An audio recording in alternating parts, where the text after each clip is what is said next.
Já teve dificuldades em controlar uma uveíte anterior crónica, especialmente em crianças, em que muitas vezes a uveíte é silenciosa e assintomática? Quer saber mais sobre os desafios da imunossupressão em idade pediátrica? Se sim, está no lugar certo. Neste episódio vamos aprofundar o conhecimento, discutir estratégias, analisar os riscos e os benefícios deste tratamento delicado. Fique connosco. Este é o Oftalmo GPS, em que navegamos com clareza pelo mundo da oftalmologia.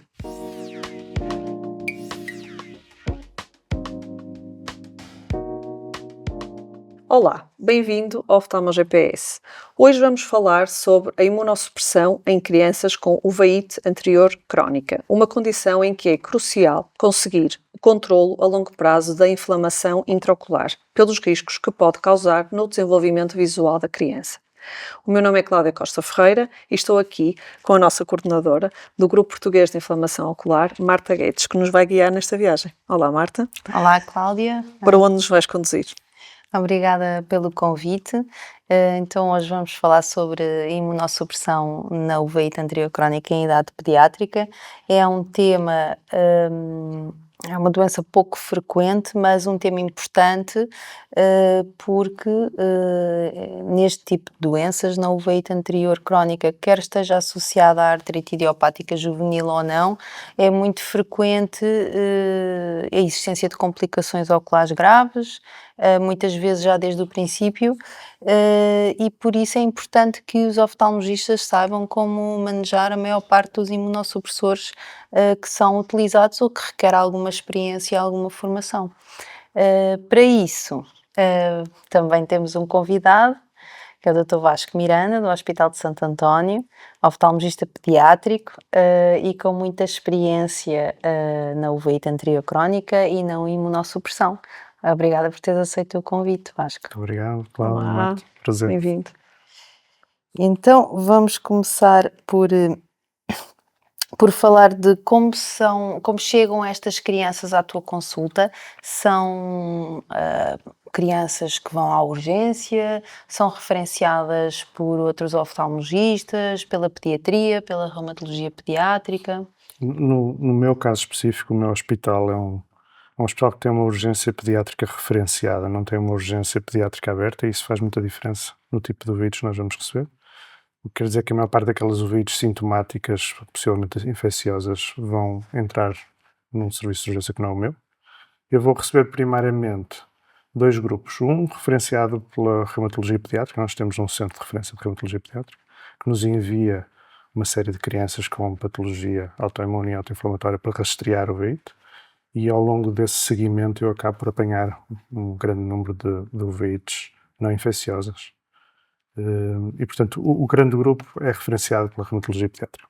Depois tem um segundo grupo, que me é referenciado por oftalmologistas ou desses serviços de urgência onde é feito o diagnóstico inicial, ou de outros hospitais que não têm tanta experiência com uveítes pediátricas.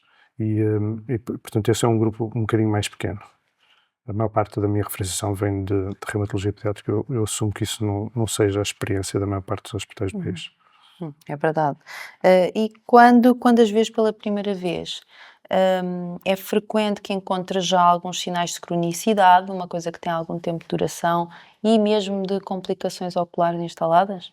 Por este mesmo motivo, a maior parte são referenciados por reumatologia pediátrica, e porque a maior parte dos miúdos que me são referenciados é logo no primeiro mês após o diagnóstico da AIJ, esses miúdos geralmente não têm o uveíte ainda. Eles desenvolvem, a maior parte deles, o uveíte no primeiro ano, segundo ano, 80% desenvolvem nos primeiros 2 anos. E, portanto, a maior parte das vezes quando eu vejo esses miúdos, eles ainda estão bem, não há qualquer sequela, não há ainda atividade, mas ao longo do seguimento depois eventualmente desenvolvem. No segundo grupo... Que os alertas os pais para a sintomatologia que possa eventualmente surgir. Também já ficam alerta para à mínima Eu situação. alerto, mas a maior parte destes miúdos não tem grandes sintomas. Portanto, aqui o que faz a diferença é vigiá-los em intervalos muito curtos, é não os largar. Então nós temos que os manter na nossa consulta. Na maior parte deles, aqueles maior risco é de 3 em 3 meses durante os primeiros anos. E, portanto, eu acabo por os apanhar entre consultas com uveítes ainda iniciais, com poucas complicações. Mas aquele segundo grupo que é enviado por outros oftalmologistas, esses geralmente vêm já com sinéquias, já alguns com catarata, alguns até com glaucoma, o edema macular, já com uma série de complicações. Há ainda um grupo mais pequenino, mas ainda é importante, que são aqueles uveites anteriores crónicas assintomáticas AIJ-like, que não tiveram artrite diagnosticada ou que nunca tiveram artrite, mas que em tudo o resto são iguais às AIJs, às uveites para AIJ. E essas sim, essas aparecem-nos já com uma série de sequelas, porque são literalmente as sequelas que chamam a atenção. E diz-me uma coisa, e o rastreio, ah, 3 em 3 meses pode ser difícil de manter num contexto hospitalar. Consegues manter esse... Eu tenho alguma dificuldade em cumprir, porque temos muitos doentes, porque às vezes é complicado ver uma criança que não tem nada, De 3 três em em 3 três meses. meses. Consegues fazer isso? Eu faço isso, mas é com muita dificuldade. E nós compartimentalizamos a avaliação destas crianças. As uveites pediátricas ficaram para mim para não estarmos a duplicar consultas de oftalmologia pediátrica e de imunoinflamação. E as consultas de imunoinflamação de adultos ficaram para os meus colegas de adultos, precisamente porque era extremamente difícil estarmos a duplicar consultas. Mas admito que não seja uma opção viável para todos os centros de todo. E quando tens de medicar, quando encontras uma uveíte anterior crónica, com complicações ou não, mas habitualmente qual é a tua escalada terapêutica? Portanto, dependendo do género de complicações que ela já possa ter, se eu vejo que aquilo não vai aguentar suspender a corticoterapia tópica, é logo para preparar a introdução de metotrexato. A decisão se é oral ou se é subcutânea é uma questão discutida com a reumatologia pediátrica, mas também vai depender das características dos pais, da criança e da gravidade do uveíte. O saltar ou não imediatamente para adalimumab também vai depender de que tipo de complicações é que eu tenho no segmento posterior. Se eu já tiver um edema macular exuberante e que melhora pouco até com a corticoterapia, ou mal começa a reduzir a corticoterapia, o edema macular piora, então penso em introduzir logo o adalimumab, porque já sei que o metotrexato só por si não vai chegar lá. E é frequente manteres algumas gotas por dia? É controverso quantas, mas 1 a 2 parece ser aceitável. Tens algumas crianças a fazer que estão bem? O meu alvo é sempre ir a zero. Há algumas crianças que têm episódios de uveites raros e que se mantêm no limbo ali com metotrexato e 1 a 2 gotas por dia durante alguns períodos, mas mesmo nessas já tive alguns dissabores em relação a hipertensões oculares depois difíceis de controlar e, portanto, não gosto de trilhar essa linha durante muito tempo. E É reduzir o quanto antes, não é? É quando vejo que vou ter que trilhar essa linha durante meses ou possivelmente anos, saltar para o adalimumab ou para os anti-TNFs. E com os anti-TNFs, quando vais prescrever um anti-TNF, quais são as tuas principais preocupações e como é que reagem os pais? É fácil explicar? Eu comecei a fazer isto na era em que se começou a pensar e a fazer uma série de estudos a pensar, será que os anti-TNF ajudam proativamente a reduzir a incidência de uveites? E nessa altura eu tinha dificuldade em convencer os pais, até porque os pais depois iam a segundas e terceiras opiniões, diziam, não, isso ainda é uma coisa muito nova, vai aumentar o risco de infecções, vai aumentar o risco de linfomas, temos de ter cuidado, vamos esperar um bocadinho. E, portanto, nessa altura, sim, havia muita resistência a iniciar os anti-TNFs ou outros biológicos, mas que reduziu marcadamente na última década. Eu agora tenho muito poucos pais que não aceitem iniciar biológicos depois de nós explicarmos riscos-benefícios, à parte aquele subgrupo de pais mais esotéricos que querem fazer medicinas alternativas, mas agora notou-se claramente uma diferença ao longo da última década na aceitação destes novos fármacos. E em relação ao adalimumab, estou a falar só no adalimumab porque é o mais prescrito, o que usamos mais frequentemente e até porque tem evidência científica mesmo em crianças. Mas quando tens uma falha terapêutica, qual é a tua atitude? Pensas imediatamente em mudar?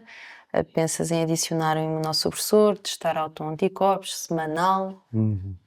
Portanto, quando nós temos uma falha terapêutica e eu tenho essa capacidade de medir os níveis séricos e a presença ou não de autoanticorpos, nós pedimos sempre. Porque não é que seja obrigatório ou absolutamente necessário, mas torna a decisão do que fazer a seguir muito mais expedito. Se eu não tenho níveis terapêuticos e não tenho autoanticorpos, a falta de cumprimento E então aí transitamos para fazer essas administrações ou em hospital de dia ou no centro de saúde. Portanto, são administrações supervisionadas. Se eu tenho autoanticorpos e não tenho níveis terapêuticos, então é uma falência secundária. Então eu tenho que pensar em alterar. A decisão se altera para outro anti-TNF, sabendo que a probabilidade dele falhar esse outro anti-TNF é razoável, ou a decisão de saltar para outra classe terapêutica é uma decisão que merece outro videocast. Mas sim, está à altura de mudar. Se tenho níveis séricos, mas não tenho autoanticorpos, então é uma falência primária e é um bocadinho mais complexo. Tenho que perceber, há algum efeito, mas é um efeito insuficiente, e então aí é uma questão de aumentar a concentração, reduzo o número, o intervalo entre doses, ou aumento a dose para dar mais fármaco. Se eu acho que há zero benefício, que aquilo não está a fazer absolutamente nada, então aí está na altura de trocar de fármaco também. E o que é que achas que vai ser a evolução nesta área nos próximos 10 anos? Eu hoje estive numa sessão em que me falaram que desenvolver um novo fármaco demora em média 10 anos e custa 1,2 mil milhões de dólares. Portanto, novos fármacos nos próximos 10 anos provavelmente são coisas que já estão na calha, que já estão em estudos de validação. Aquilo que nós vemos que já está em estudos de validação são novos formas de administrar anti-TNFs, usando aquelas nanotecnologias que nós temos visto em algumas lágrimas artificiais, novas formas que permitam uma maior penetração intraocular, e isso até seria muito interessante se nós conseguíssemos administrar níveis terapêuticos de anti-TNF de forma tópica. O que é que será que ia acontecer a nível de formação de autoanticorpos? Será que seria inferior? Portanto, já há muitos anos que se andam a investigar e que tem havido dificuldade em trazer para o mercado tecnologias dessas, mas seria muito interessante que isso acontecesse na próxima década. Uma opção espetacular. Seria muito interessante. Depois temos outras classes terapêuticas e há alguma esperança que os inibidores da JAK e similares que nos possam trazer alguma ajuda, embora para já só haja série de casos, portanto o nível de evidência é muito baixinho. E depois há outras coisas completamente diferentes, como terapia celular personalizada, usar tecnologias que permitam aumentar os níveis de células T reguladoras ou que permitam reduzir a sua diferenciação em linfócitos TH17, aqueles pró-inflamatórios. Portanto, de alguma forma restaurar o ACAID ou então prevenir o seu distúrbio. Portanto, isso são coisas que já estão na calha em termos de desenvolvimento, mas que poderão estar um bocadinho mais à frente em comparação com estas. Mas muito promissores, não é? E mensagens finais, Vasco, para quem quer fazer imunossupressão numa criança com uveíte anterior crónica, o que é que não nos podemos esquecer? Essa pergunta, ou melhor, as respostas a essa pergunta eu ouço-as quase todas as semanas à mesa de jantar, que a minha mulher é reumatologista pediátrica. Sorte. E está-me sempre a dar recados, digamos assim. E portanto o que ela me diz, e eu repito aqui, espero que seja fiel à mensagem, é que nunca enviem informação que querem transmitir ao reumatologista pediátrico pelos pais. Podem dar uma cartinha, podem, mas nunca transmitam informação oral, porque vai sair deturpada e, portanto, vai dar maus resultados. Se vocês acham que vai haver uma necessidade de iniciar imunossupressão a curto ou médio prazo, então transmitam essa informação claramente à reumatologia pediátrica logo a partir, porque é preciso pensar na vacinação. Se nunca teve varicela ou se não fez a vacina, tem que a fazer. São 2 doses, intervalo de 2 meses entre elas, portanto tem que se começar a pensar nisso. Se pensam que vai ser necessário fazer imunossupressão e não tem nenhum rastreio recente de tuberculose, tem que o fazer. Não esperem que a reumatologia peçam logo para o CDP ou similar para iniciar isso. Acima de tudo, a linha de comunicação tem que ser extremamente clara, porque nós somos literalmente os olhos dos reumatologistas pediátricos. Eles estão a medicar e a guiar as doses diante daquilo que nós estamos a dizer. Portanto, as nossas intenções e aquilo que nós estamos a achar que está a acontecer de melhor ou de pior tem que ser extremamente claro. Excelentes dicas, sim, muito bom. Obrigada, Vasco. Olha, nestes últimos minutos olhamos para uma rúbrica que nós também temos, que é o InFocus, que queríamos que tu nos sugerisse algum artigo, algo que te tenha chamado a atenção e que nos explicasse o porquê. Houve uma publicação recente de um ensaio clínico randomizado, o ADJUST Trial, que é uma colaboração entre hospitais americanos, australianos e do Reino Unido, e que procurava testar qual era a probabilidade de haver uma falência terapêutica se se suspendesse o adalimumab ao fim de 1 ano em crianças com uveites associadas à EJ. E, basicamente, o que a literatura nos diz é que deve-se esperar 18 meses, deve-se esperar 24 meses, mas é tudo baseado em expert opinions, não há grande substrato, grande evidência clínica para sustentar isto. Eles experimentam os 12 meses. A questão é porque não? De facto, não havia ninguém que tivesse feito ainda um ensaio clínico randomizado, duplamente cego, sobre isto. E o que é que eles verificaram? Verificaram que 2/3 das crianças que suspendiam o adalimumab e iniciavam placebo recidivavam nos primeiros 24 semanas, nos primeiros 7 meses. E isso é ligeiramente superior àquilo que estava previamente reportado, que aqueles que esperavam 2 anos tinham uma taxa de recidiva de 50%. Mas também nos reportam de forma interessante que todos esses que falharam voltaram a obter controle quando reiniciaram o adalimumab. Apesar de alguns desses que falharam terem desenvolvido mais autoanticorpos comparativamente com aqueles que se mantiveram sob adalimumab. Portanto, todas estas informações são úteis porque o ensaio em si é de um valor científico mais elevado e estas dicas são todas interessantes para perceber que mesmo havendo autoanticorpos não quer dizer que não possa haver efeito do fármaco. E que mesmo que haja recidiva após uma suspensão, não quer dizer que não possa voltar a funcionar. E qualquer pessoa que esteja a iniciar uma imunossupressão está a pensar, e os pais estão a pensar, quando é que eu vou poder parar isto? Claro. E, portanto, é um artigo muito sólido para nós termos para referenciar e até para explicar aos pais. Olha, se nós pararmos ao fim de X, aquilo que a evidência nos diz é que se calhar metade ou 2/3 voltam a desenvolver, mas se desenvolverem novamente, nós podemos reiniciar. Isso. E é altamente provável que volte a ser eficaz. Muito interessante. Pronto, e assim chegamos ao Ficamos por fim. aqui. Obrigada, Vasco. Obrigada Muito pelo obrigado. convite, Cláudia. Pronto, obrigada. E assim chegamos ao fim de mais um episódio do Oftalmo GPS. Quero agradecer à nossa coordenadora pela fantástica organização. De facto, foi um tema super interessante e que nos ajudou bastante a orientar aqui também a nossa prática clínica. Lembro que este episódio está disponível nas redes sociais, no site da SPO, no Spotify, no YouTube e também no Apple Podcast. Pedimos para subscreverem o programa e darem um gosto e dizerem sugestões e dicas ou temas que acham que possam ser pertinentes na vossa prática clínica.